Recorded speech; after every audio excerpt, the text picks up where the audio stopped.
শীঘ্রই জোড়া লাগছে ঢাকা আশুলিয়া এলিভেটেড এক্সপ্রেসের সঙ্গে ঢাকা এলিভেটেড এক্সপ্রেসওয়ে। আমরা এখন রয়েছি বিমানবন্দর তৃতীয় টার্মিনালের সামনে।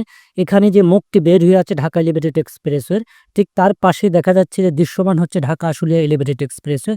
ইতিমধ্যে দৃশ্যমানের অর্থাৎ সংযুক্ত হবার পথে। আপনারা জেনে থাকবেন ঢাকা আশুলিয়া এলিভেটেড এক্সপ্রেসওয়ে সাভারের ইপিজেড থেকে শুরু হয়ে এখানে এসে শেষ হবে। এখানে এসে ঢাকা এলিভেটেড এক্সপ্রেসওয়ের সঙ্গে যুক্ত হবে। ঢাকা আশুলিয়া এলিভেটেড এক্সপ্রেসের একক দৈর্ঘ্য 24 কিলোমিটার, আর ঢাকা এলিভেটেড এক্সপ্রেসের বিমানবন্দর থেকে যাত্রাবাড়ির একক দৈর্ঘ্য 20 কিলোমিটার। টোটাল দুটি মিলে 24 কিলোমিটার দাঁড়াবে। ঠিক এই যে দেখতে পাচ্ছেন, এটি হচ্ছে বিমানবন্দর।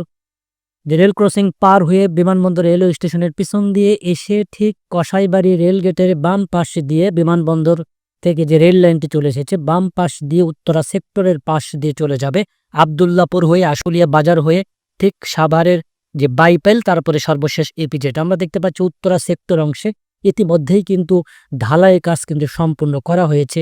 পাশাপাশি রেলিং এবং মাঝখানে সড়কের ডিভাইডারও কিন্তু প্রস্তুত করা হয়েছে। শুধুমাত্র এখন কার্পেটিং এবং ল্যাম্পপোস্টের কাজটি এই অংশে বাকি রয়েছে। লক্ষ্যমাত্রা 2026 সালের মধ্যেই এই ঢাকা আশুলিয়া এলিভেটেড এক্সপ্রেসওয়ে চালু হওয়ার কথা রয়েছে। আর এখানে এসে ঠিক রেল লাইন থেকে নেমে বামে আবদুল্লাপুর হয়ে সোজা চলে যাবে সাভার দিকে। এটি নির্মাণ কাজ শুরু হয়েছিল 2022 সালের 12ই নভেম্বর। শেষ হবার কথা রয়েছে চলতি বছরে।